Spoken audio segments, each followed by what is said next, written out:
Hi, once again, very good morning to viewers. I want to thank you for welcoming me in your living rooms, in your bedrooms, in your kitchen, in the yard, if you're there. On today's State of the Nation, this is a program that is brought to you with the compliments of the Lyndon Forbes Sampson Burnham Foundation. And today we will be looking at the programs that we have been engaged in over the past few months. That will be the first part of our program. And then we will perhaps look at Lyndon Forbes Sampson Burnham and African Liberation Movement. You know, quite recently, the government of South Africa has decided that they will bestow upon Forbes Burnham, posthumously, of course, the highest award of the country.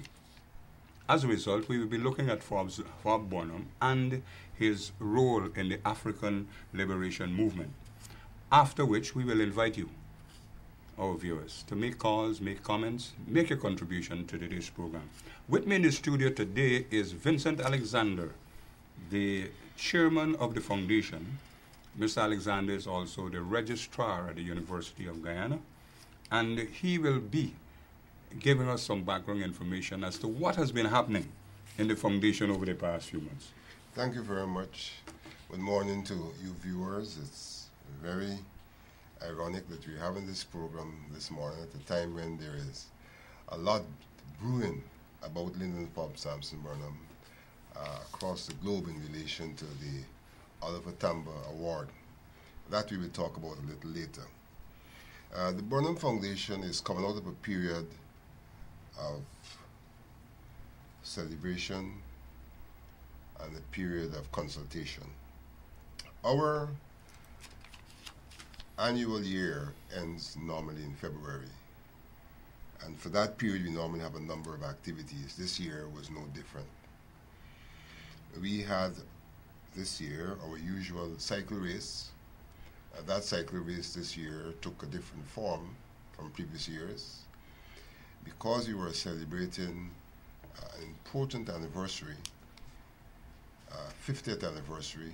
90th. 90th anniversary of the birth of Lyndon Forbes Sampson Burnham.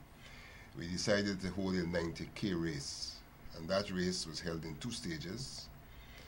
Stage one of that race was held from Georgetown to Coverdon and back, and we used Coverdon because Coverdon is a historic site, given that the Van Pro factory was located there and the clay brick factory was located there, projects that were implemented during the Burnham regime. And so the first half of the race was held from Georgetown to Coverdon and back. The second half was held as usual from Georgetown to Belfield, where Burnham resided, and back. So we had that cycle race, very successful. There were over, I think, 50 participants in that race, and it accommodated both males and females. This year we also ventured out. We had our usual local symposium, but this year we ventured out to hold a symposium in New York. And we had a very successful symposium which was held in Brooklyn in conjunction with the People's National Congress Reform #1 group of Brooklyn. And that symposium was graced by the leader of the People's National Congress Reform, retired Brigadier Granger, the Shadow Minister for Finance, Mr. Greenwich, and yours truly. And we had a rollicking time there, full program of presentations and then social interaction, celebrating the 90th birthday anniversary of Lyndon Forbes Sampson Burnham. We also held a church service, and that church service was held at the Kitty Methodist Church. This has now become a tradition where we go to the church where Burnham worshipped, the church in which he grew up, the church in which his father was a lay preacher, to hold a church service, and that was held at the Kitty Methodist Church on this occasion and on previous occasions as well. We crowned that with our annual conference, a conference which addressed two critical areas, addressed the amendments to our Constitution and our program for the forthcoming year. The conference this year was held in two sessions. The first session was held at the Christian Labor College, and then we had a retreat session which was held at Quim's apartments in Timiri. And it was very, very fruitful. And we can now announce on what we'll be doing for the rest of the year coming out of the conference. The program for the rest of the year will take a number of forms: educational, outreach, commemorative, recreational, fundraising, institutional development, collaborative activities, research, and publication. Those are the areas in which we'll be active for the rest of this year until February of next year. More specifically, it's our intention to be involved in the Linden Tongue Week next weekend in the form of an exhibition of the works of Linden Fobbs Sampson Burnham, and the involvement of young people in debate and discussion on the life of Linden Fobbs Sampson Burnham. That comes up next weekend in Linden. Our next activity will then be our annual brunch that will be held on CARICOM Day. Now, we know that Linden Fobbs Sampson Burnham was one of the founders of CARICOM, and so we have an annual brunch. That's one of our fundraisers, and that will be held on CARICOM Day. More about that soon. We go to August, Emancipation, and we will. That also is his death anniversary. Yes, that also is his death anniversary, and we will be holding on this occasion a public lecture, and as well as we hope to be a part of the activities in the National Park. We will be exhibiting the works of Linden Fobbs Burnham and also holding a photographic exhibition. Now, we have decided that we'll be having quarterly lectures in relation to the works of Linden Fobbs Sampson Burnham, and one of those lectures, in fact, will be in August on the occasion of his birth, his death anniversary. This year, we are pushing forward with the project we talked about previously of printing the works of Linden Fobbs Sampson Burnham. The work has already begun in serializing his speeches, and during the course of this year, we'll have our first publication of the speeches, a volume of speeches of Linden Fobbs Sampson Burnham. We also plan to launch the mentorship scheme this year, a scheme in which we'll be mentoring young people who are entering secondary school, having completed primary school. And so this year, hopefully in September, we'll launch that mentorship scheme as a part of our outreach to the young people to give them mentorship and guidance in their own personal growth and development. Some idea, how does the mentorship scheme? Well, we will allow persons who are members of the foundation to have their children into the scheme. We will be collaborating with other friendly organizations to have children of their members as well enter the scheme.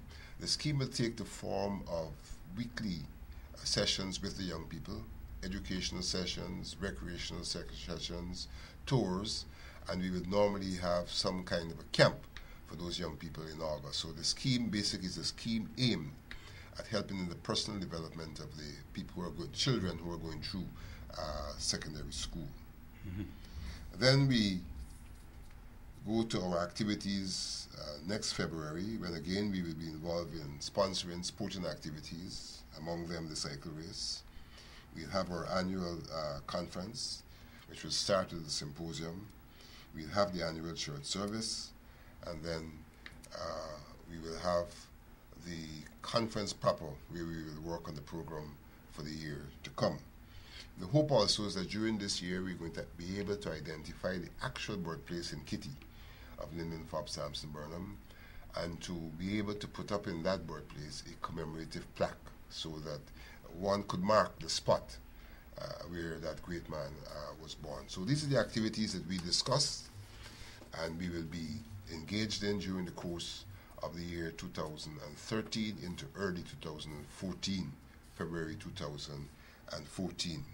We will also be engaging in a membership drive during the course of this year, and we're going to let you know more about that in our future programs, but we are going to be expanding our membership, engaging our membership drive, as we continue to be in contact with the people at large through our Facebook page. And you're welcome to visit our Facebook page and to join that page, in fact, the Fobbs Burnham Foundation Facebook page, as well as to visit our website, the LFS Burnham website. It could be found at lfsburnham foundation.org, And there we will be continuously informing people of our activities and posting various bits of information that are of use to people. For example, on that website, one can go right now and find an extensive bibliography of the works of Burnham. One could have an insight to all of his speeches by virtue of bibliography, which could be found on that website, among other bits of information on that website. I think excellent program. Oh, how time flies. Lyndon Forbes Sampson Burnham, 90 years ago today. This year is his 90th birth anniversary. I want to just tell our viewers that right now I want to focus on this Oliver Tambo Award that has been bestowed, or perhaps very soon the government of South Africa is to bestow this award on Forbes Burnham. Could we talk about Forbes Burnham and the liberation movement, African liberation? Let me start off by being very specific about the contentious matter today, the Oliver Tambo Award.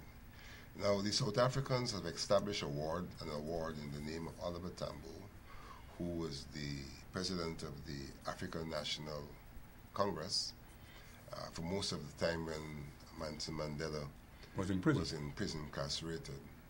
And this award is very specific. It is said to be for foreign dignitaries and heads of state for their friendship with the people of South Africa. Let me repeat that. It is intended for, and the criteria would be a foreign head of state or dignitary based on the friendship that he or she has shown with the people of South Africa, particularly during their period of struggle. Now, one cannot question, no one can question Burnham as the head of state, as the head of government of Guyana, exhibited a tremendous solidarity and friendship with the people of South Africa during their period of anti-apartheid struggle. All of his critics, no matter who they be, have to admit that Burnham reached out in solidarity to those people.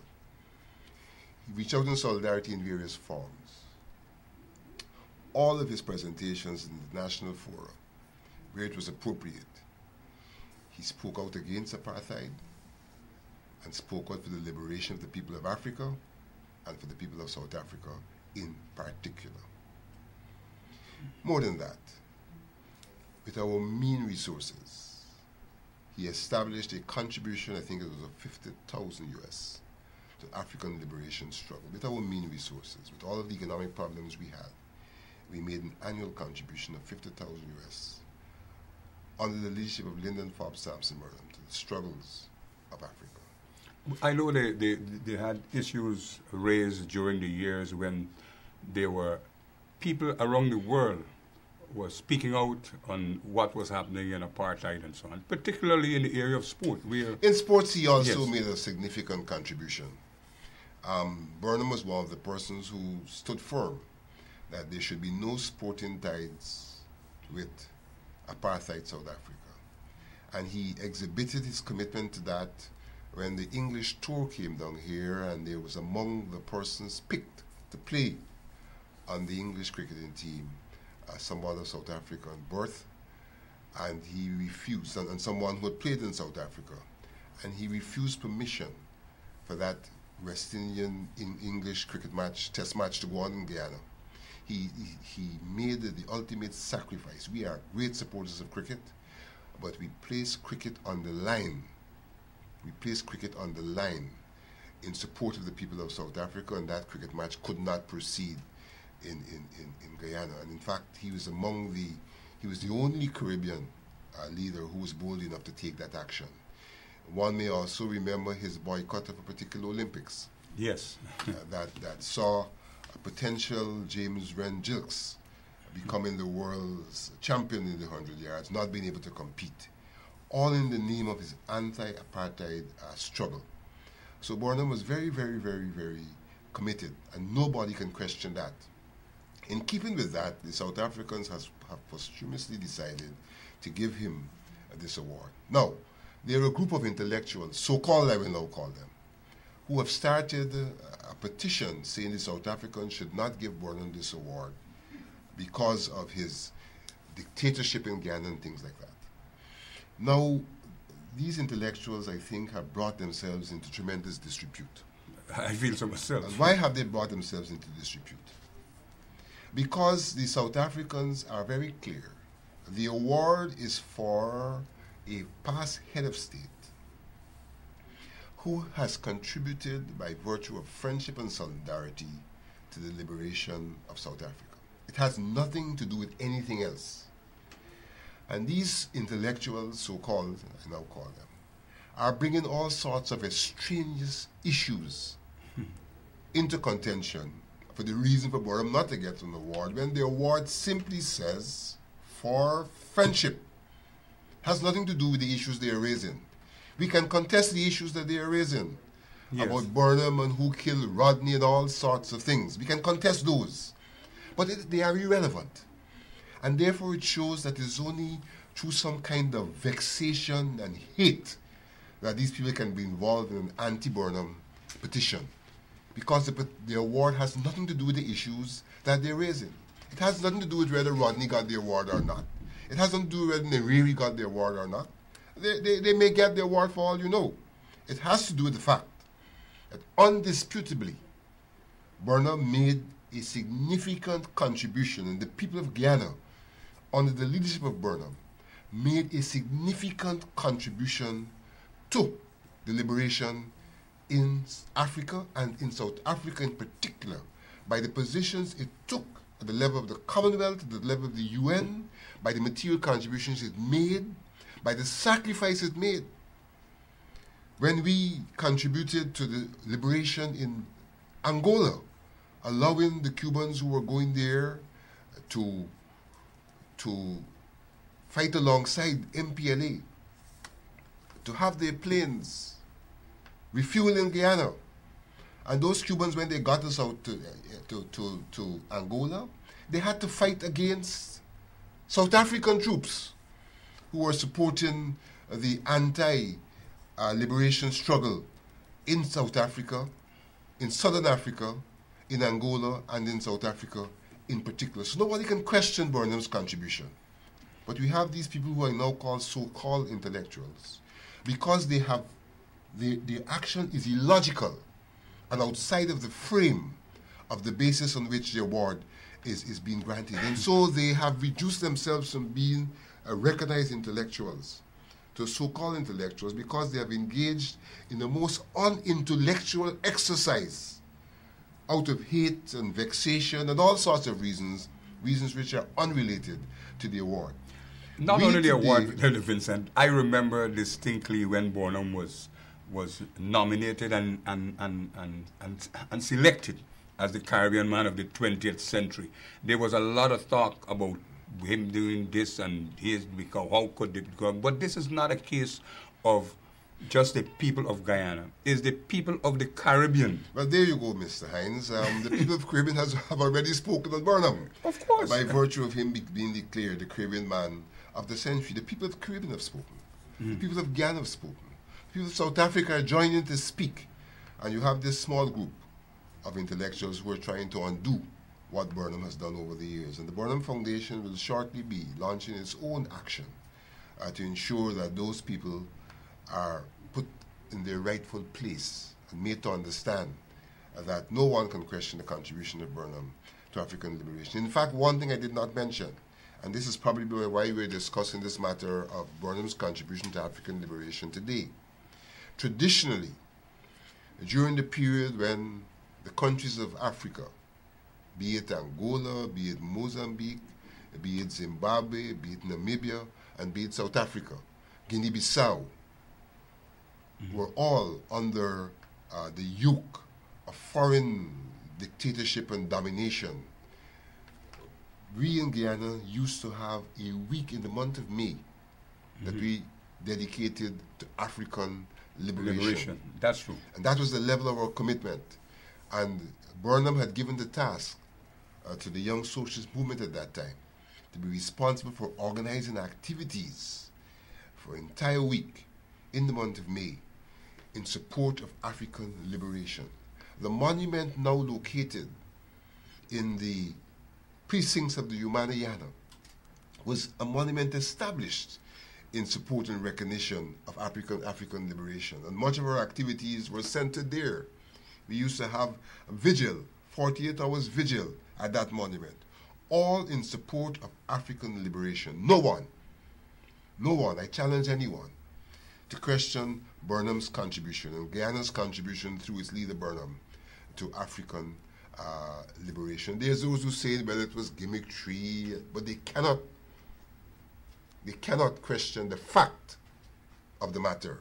And the fact of the matter is, we gave financial support to African liberation. We give support in every conceivable forum to African liberation, be it the Commonwealth, be it the UN. We gave support in terms of ensuring that our sports persons did not participate in activities that apartheid South Africa was participating in. I think those facts cannot be disputed. Additionally, Vincent, in the area of education and cultural development as well, because I know students from the South African countries came to Guyana and were provided with opportunity to study. True. Yeah. One standing out in that regard would have been the students who came from Zimbabwe. We had people who came from Zimbabwe were granted scholarships here in Guyana, be it to the Guyana School of Agriculture, be it to the Kuru College. We had Zimbabweans, and we also had Namibians who came here as well. And don't forget that Burnham also sent to Africa a significant number of people in the secretarial field, largely to Zambia, a frontline state that was being bombarded by South Africa, and Burnham sent people there to help them in their public service. And so Burnham's contribution, Guyana's contribution, is unquestionable. One may be opinionated about it, and those so-called intellectuals are opinionated about it, but what opinion they may have cannot erase the fact. And the fact is that we made a contribution, and that all the South Africans are doing is giving recognition to that factual contribution that Burnham and Guyana made to African liberation. Yeah, thank you, viewers. Thank you very much, Vincent. I want to just tell our viewers that very shortly I'll be opening the lines. You can make your comments, make a contribution on this program. I want to go back to your retreat. You were talking about your activities and some of the ideas and plans that came out of your retreat. We're going to get back to the liberation movement based on what questions and comments have been made. But I want to know what will be your primary focus on those issues that came out of the retreat. What will the organization, the Burnham Foundation, be focusing on, particularly this year? Well, it should be borne in mind what are the objectives of the Burnham Foundation. To put it in very terse terms, the objective of the Burnham Foundation is to commemorate and memorialize the life of Lyndon Forbes Sampson Burnham, to let people know what his thoughts were and the relevance of his thoughts to Guyana today, because much of what Burnham sought to do is still relevant to Guyana today. Whether you start with the Grow More Food, which has been talked about recently, whether you talk about education being the basis for national development, these are thoughts of Burnham which are still pertinent today, and therefore the foundation sees it necessary to keep alive those thoughts, to share those thoughts with the nation, so that the nation can still pursue those thoughts which are relevant. If you talk hydropower, you talk in Burnham. Burnham was in pursuit of hydropower for Guyana, the Upper Manzaruni project. So the idea is not new. It's a Burnham idea. If you talk rural electrification became a possibility on the Burnham. And so what is happening now is merely an extension of the idea, and the program started by Lyndon Forbes Sampson Burnham.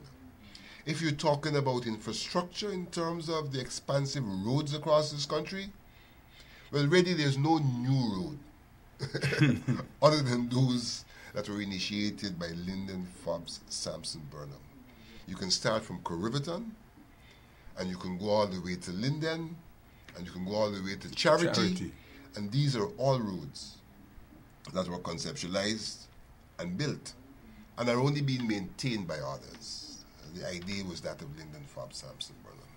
If you talk about a modern airport, it is Burnham who moved the old airport from where it used to be, Atkinson Field, and brought it to where it is presently, and introduced in that era our first modern airport. These are things people may build upon. These are things people may be recognized for. Cheddy J, the airport is named after the man who didn't bring it about, Cheddy J Gun. It was Fobbs Burnham who brought into existence the new, and at that time, a modern airport. Of course, modernity is something that is continuous, and therefore the airport obviously needs to be upgraded. But Lyndon Fobbs Burnham is a cornerstone. And so he's a cornerstone of so many things across this country, in terms of our financial institutions, in terms of our educational institutions, the NIS, and all of these things. Burnham is the cornerstone. And so the work of the foundation is really to memorialize this man for what he did, to commemorate and recognize him for what he did, but also to keep his thoughts in the public domain, because his thoughts are still relevant and can still drive the growth and development of Guyana. His thoughts on sport and culture, the one cultural center we have. You know, we have lots of irony in this country. When the cultural center was being built, and Burnham used the money from the Indian Immigration Fund, the People's Progressive Party protested and said it should not be used for that purpose. But all Guyanese today can use the cultural center, and they're used for ethnic activities as well. Indian ethnic activities, African ethnic activities. And so, in fact, people owe Burnham apologies for the kind of resistance they gave to his policies which they today are benefiting from, sometimes without due recognition. They took down his picture from the culture center. Yes, and others scurrilous remarks. They took down the man's picture, the man whose idea it was to have the cultural center built. Not only idea, but who ensured it was built for Carifesta in 1972, a culture center that serves us so well, where the mass of people can go today for cultural activities. Burnham ought to be revered for the things that he did. Nobody is saying Burnham did not make mistakes, and there may be areas in which he can be criticized, but he has left marks on this land that cannot be erased, and that are still contributory factors to the growth of a place called Guyana and a nation of people called Guyanese. I see the lines are going, Vincent, and I want to suspect we're going to... Let me see what's happening. Morning, you're on the air. Good morning to you. Morning. This is Vincent. I must say that people in Guyana, well, the ones that are bent on demonizing Burnham in this country, right, would do anything and say anything, right, to force home their point. But the evidence are there that Burnham was the one who said that he could not afford not to give free education from nursery to university because the country needs it. He was the one who said you can't afford to build new roads in Guyana, new and good roads in Guyana, not roads that break up next year. Build this month and break up next month. New and good roads in Guyana. Burnham was the one who said we have to feed, clothe, and house ourselves. I was a little boy then. Here in Burnham said we shall feed, clothe, and house ourselves by 1976, right? And these are the people, the people who now trying to ridicule him was the people who boycott him in every shape and form, like cattle, and send them through the cane fields for burn down the young cane and all sort of things, and prevented his dreams becoming reality. These are the people who go and talk a whole lot of things that the World Bank prevented him getting the loan to complete the hydro project that would have produced 1 point something gigawatts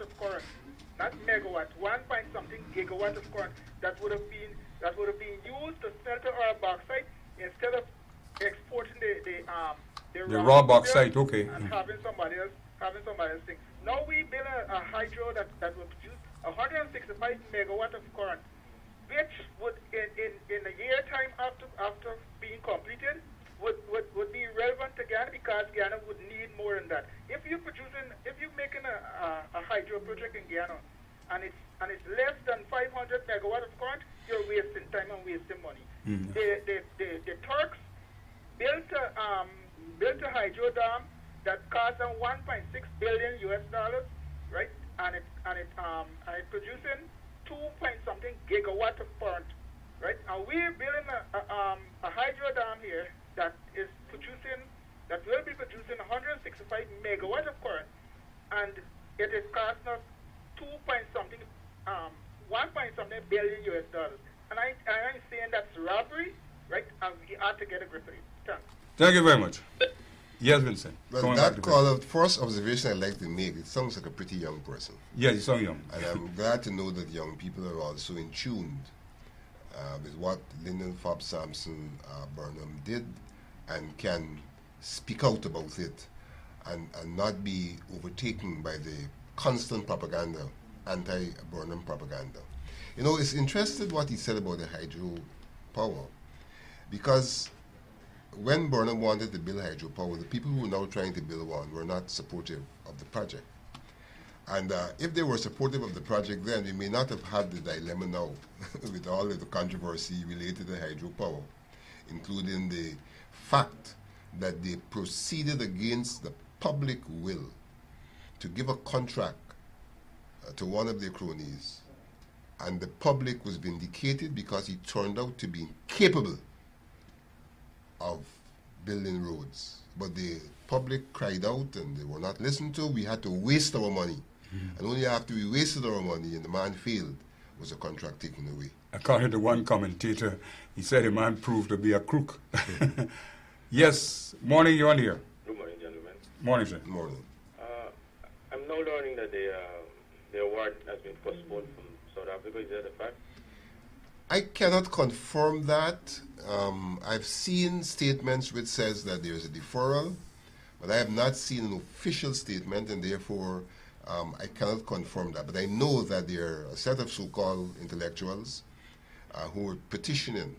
They have opened up a petition online asking people to sign, saying that Burnham should not be given this award. And because of reasons they believe sins against this nation by Burnham? There are reasons which I consider extraneous, because the award has nothing to do with Burnham and his government in Guyana. It has to do with his contribution to South Africa.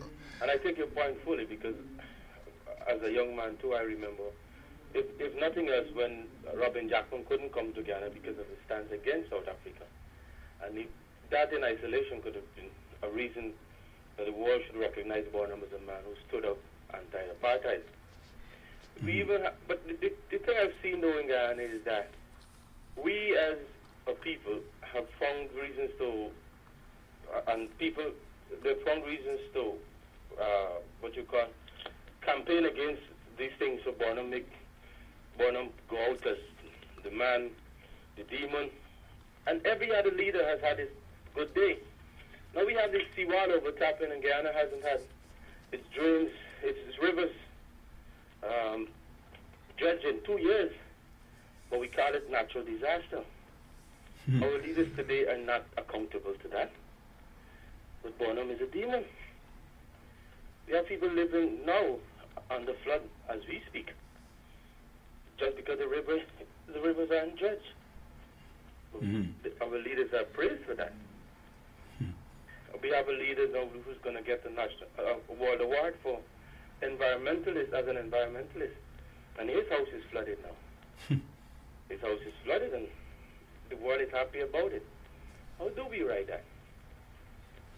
Well, these are some of the problems that organization individuals have to face. I recall as well, I was saying to Vincent, when the people of the Caribbean voted him as the Caribbean man of the 20th century, there was all kinds of comments and made about him and why other leaders didn't get it. But there's not an individual opinion. There's not an individual view.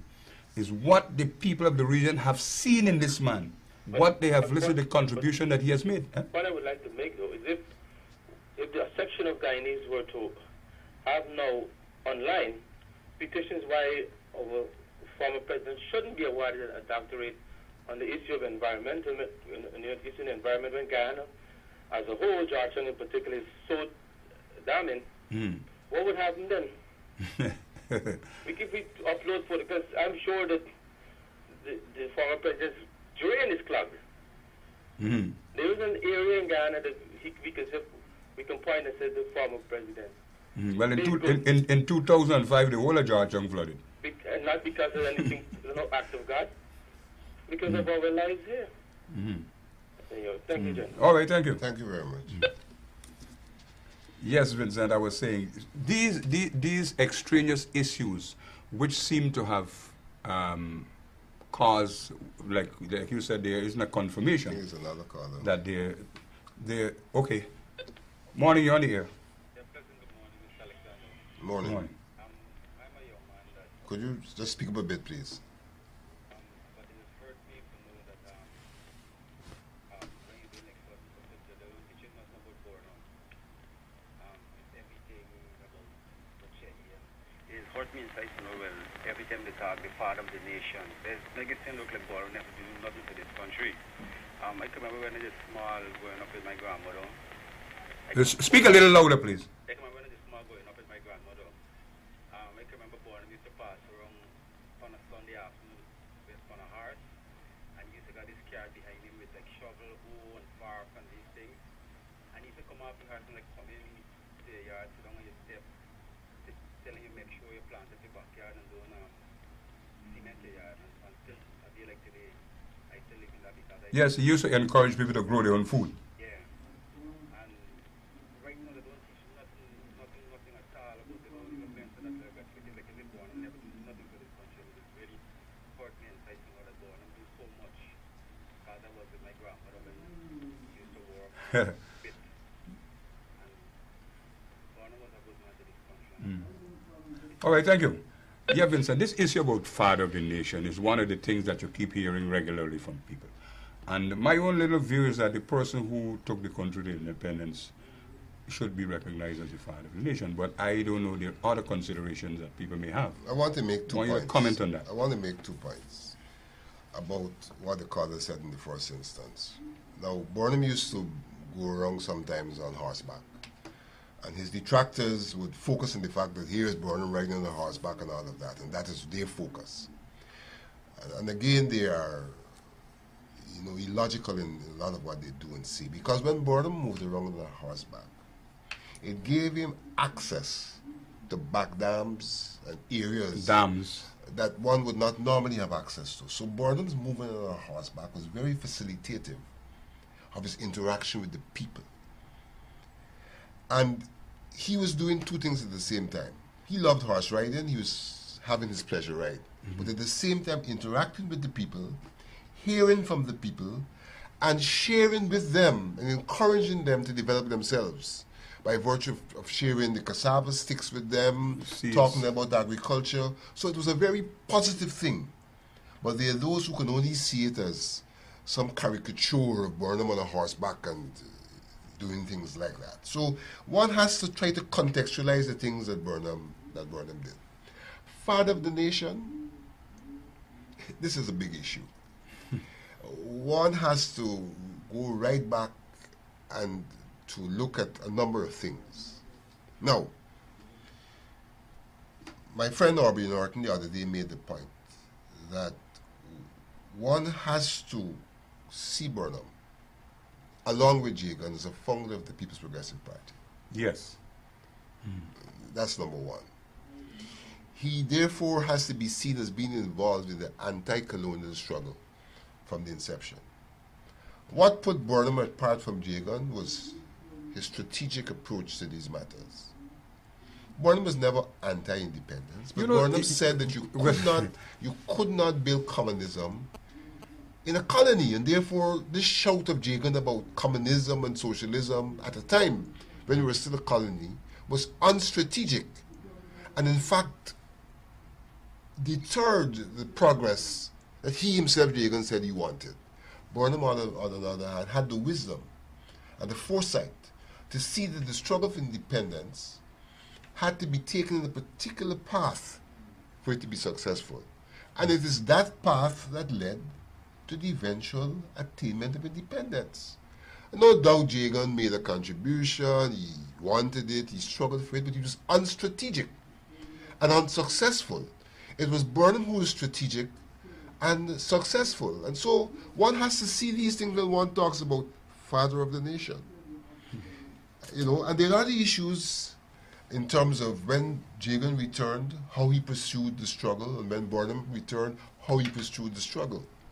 Jagan was anxious to have Burnham as part of his team, because Burnham, on this program, I think was Mr. Kisulu, said that Burnham actually formulated the constitution of the People's Progressive Party when he joined them. Oh yes, he was the author of that. He was the author of the People's Progressive Constitution. Well. And a lot of these contributions go unheralded, because they don't want people to know that the very party that they're talking about, much of its foundation is outside of those who are in the party.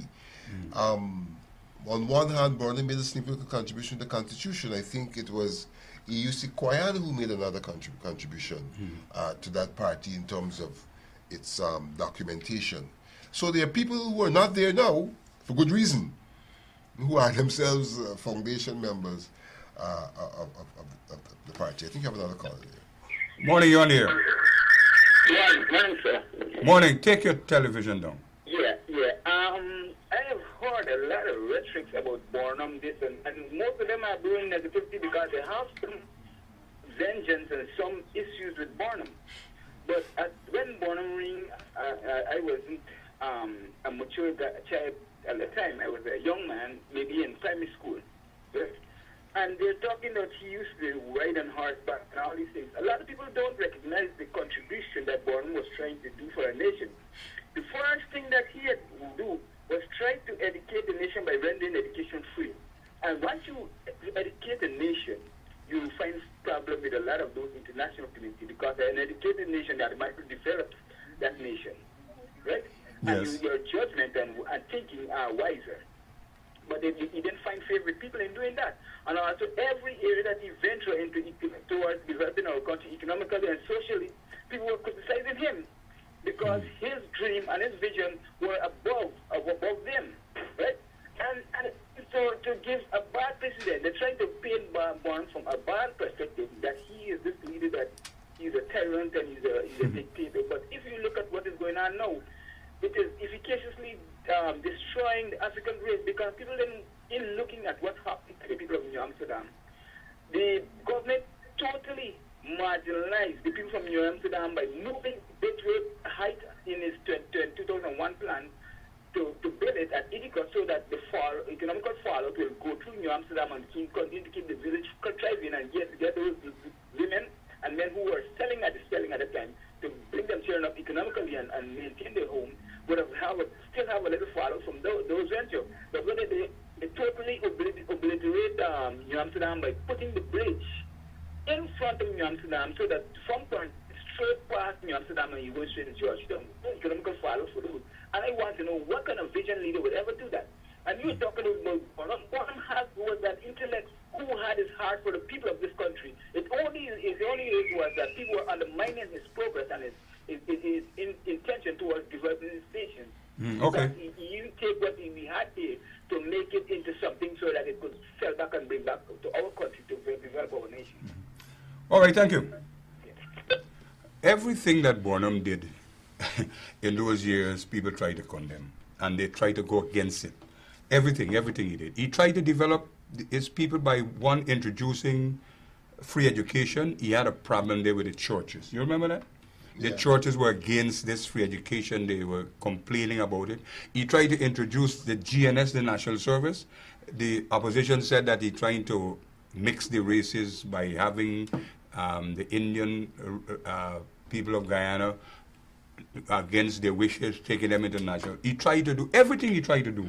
They tried to condemn, they tried to criticize, but everything he did was based on a constructive analysis of the needs of the people. I want to make a point on national service. One of the biggest lies that we are told is about national service being compulsory. There was one aspect of national service which was compulsory. People who were going to university. Okay. They were a minority of national service. Most of national service, the pioneer core, which was the core of national service, was never compulsory. It was a voluntary service that thousands of young people went after because it meant they would get a second chance in life. There was this projection of national service and compulsion.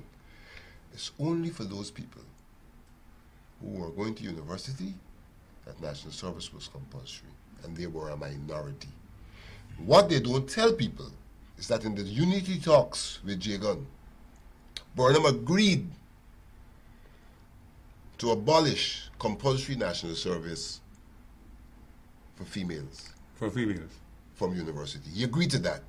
But the PPP never allowed the unity talks to come to fruition. They walked out of those talks. But Burnham agreed.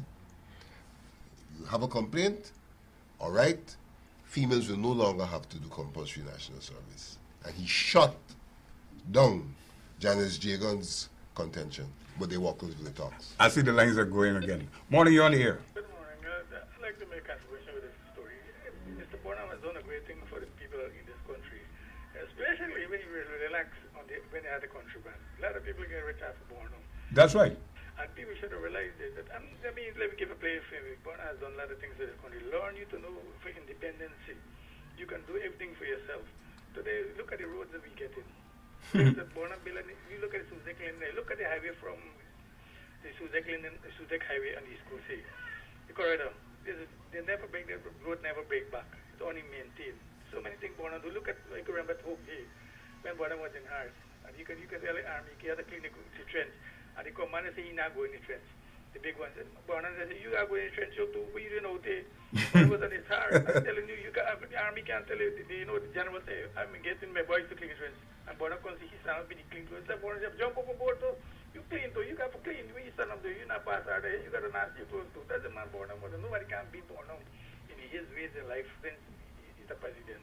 Well, the whole region has said that. Burnham was a bad man for this country. You know who you make you recognize he's a Guyanese by nature and name. That's nowhere else. Burnham was a good man in this country.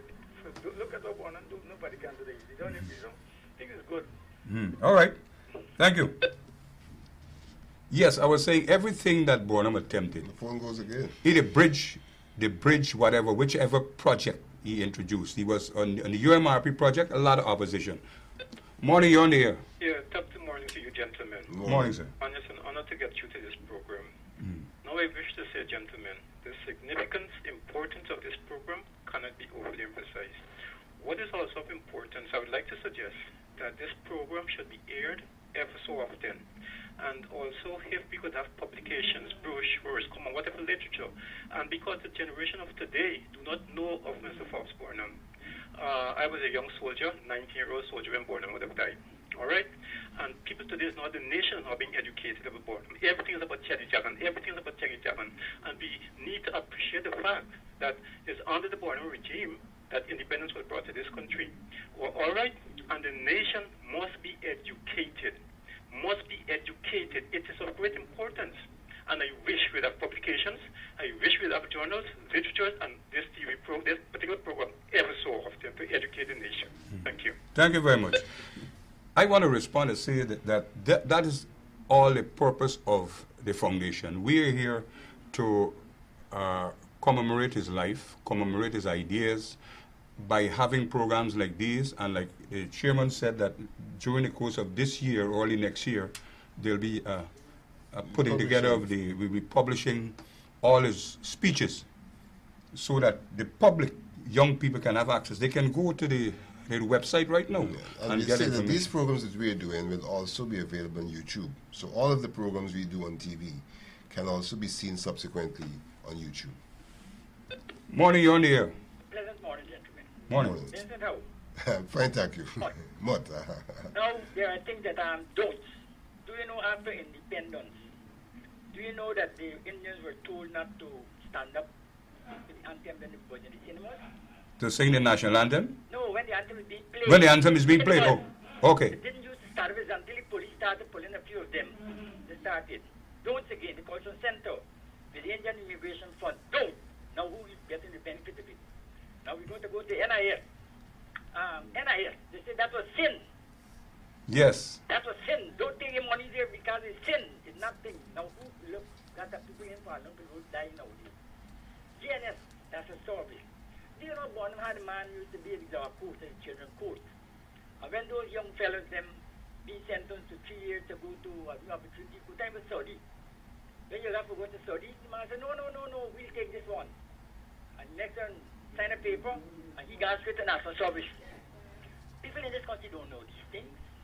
There's enough said when everybody talking. But you know, I personally, I used to be in the vehicle behind the horse riding, but had enough shopping and speed and seeds. Enough said. Everybody know what they, but please do more. Please do more in this country so to educate these youngsters that come in. Like man said just now, to document it and let the curriculum or some sort of thing that people get to know. All right. Thank you. Thank you. One friend of mine said the essence of knowledge is having it to apply it. Burnham was a brilliant man. He knew what he wanted for Guyana. He knew the needs of his people, and he pursued that program with alacrity for that matter, to make sure that the people got what they wanted. Even though people stifled some of his program, some of them sabotage it, some of them do all kinds of things. But the amount of things that he has achieved cannot be equaled again by any leader. It has not been equaled by anyone so far. Morning, yes, Vincent. Yes, interestingly, the guy who called us was someone who worked with Burnham and therefore has intimate knowledge. As he said, he was there when Burnham was going to the various communities, encouraging them to be involved in agriculture. But there are a lot of things that Burnham did that are being turned upside down in the whole pursuit of anti-Burnham propaganda. And a lot of division was brought about in this nation, division which we have not yet fully overcome, by virtue of the kind of propaganda. You know, for example, when we had problems with flour, all Guyanese use flour. All Guyanese use flour. And there are those then, and some of them now, who are trying to say that flour is a sacred Indian something. I'm not saying Indians never use flour. Of course they use it for the staple with roti. But we all used it. And so you cannot say that Burnham sought to discriminate against Indians with the issues of flour. And in fact, Burnham never banned flour. That's another thing that you need to educate people on. We stopped the import of flour because it required foreign currency, which we did not have. It was not a ban on flour. It was an issue of inadequacy of foreign currency. The PL 480 program, which financed it, was pulled by the Americans. We just did not have the resources at that time. Now, we can argue about why we didn't have the resources, but it is an untruth and unfactual to say that he banned flour. It's also untruth and unfactual to say that he banned it, flour and split peas, as an anti-Indian activity. Okay. These people who do these things are subtly driving division in this country between the various ethnic groups. Whilst they were attempting to claim that Burnham had discriminated, they are subtly using these activities to drive division between African Guyanese and Indian Guyanese, and are responsible for the ethnic problems that they're trying to blame other people for. I see the line is going. Morning, you're on here.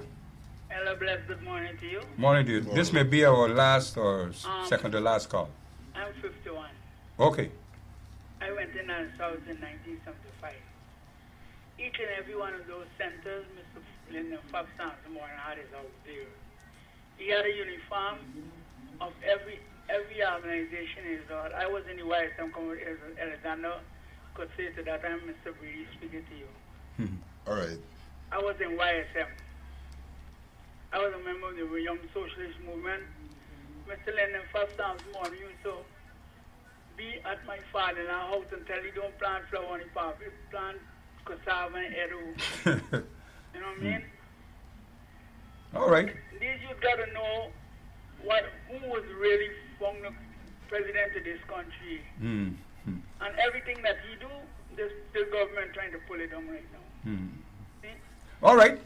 Thank you very much. Have a blessed day. Yeah. Thank you. Yeah. Yeah, just a reminder of viewers, our program comes to you the fourth Sunday of every month. And programs that we have already aired, you can find us on YouTube. You can also find information about the foundation on the website, LFS Burnham website. Don't remember exactly. LFSBurnham.org. LFS Burnham. LFS Burnham Foundation.org. You can find information. I see the lines are going once again. Morning, you're on the air. Hey, good morning. Morning, sir. I'd like to make a contribution. Yes, sir. I think Burnham was a man ahead of his time at that time. So people couldn't comprehend with his ideas. Yes. You know. But you're not alone in that view. And what I like to say, the people used to say that Burnham is a ban this and a ban all. I'd like you all to explain to the people what was the reason he had to ban those things. But what he banned? He just said, But people who saying so cannot point to what he banned. He banned things that could have been produced in this country. Yes. That's what he banned, salted fish and those things. And he told people at the national park in 1972 or 73, I don't remember the exact year, he said he's going to internationalize Banga Mary. People laughed him. Yes. But right now, Banga Mary is a big fish in Asia, the Caribbean, Europe, all over. It's a big thing. People never used to buy Banga Mary then and shark. Yes. And it's as a result of this stand he took that caused, but they said that he banned flour. He never banned flour. There was an unavailability of foreign exchange to under the PL480, which was pulled. We couldn't bring flour in the country. There was no banning. It was a necessity that we could not have afforded at the time because we had no money. Right. So the people talking, you know what they're saying. Thank you, my brother. Yeah, thank you. Yes, I see we're fast running out of time. I want Vincent to make your closing remarks. I know it would be a little long piece, I'm sure. No, it's not going to be long in honor of the time. The Burnham Foundation is here to stay. We are here to make sure that people are made aware of the contributions of Lyndon Fobb Sampson Burnham.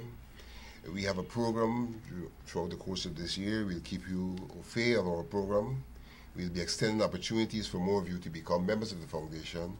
And we can assure you that we will do all within our means to memorialize and commemorate the life of Lyndon Fobb Sampson Burnham. We are on the verge of May. May is the month when Burnham honored the youth with Youth Week. He honored African liberation with a week of activities. Activities for national liberation. We have every reason to remember, to commemorate, and to memorialize Burnham for what he did for this nation, for what his ideas can still do for this nation. So we encourage you to continue listening to us. We'll be on the fourth Sunday in the next month. Yeah, and for viewers, I wanna thank you very much for being with us. I want to thank our contributors to the program. I'm sure that the information that you have provided and the comments you have made would serve to enhance the views, ideas, and thinking of others out there who have been part of this program today. My name is Clayton Hinds. I want to thank you for being with me today. Until the next fourth Sunday, thank you very much.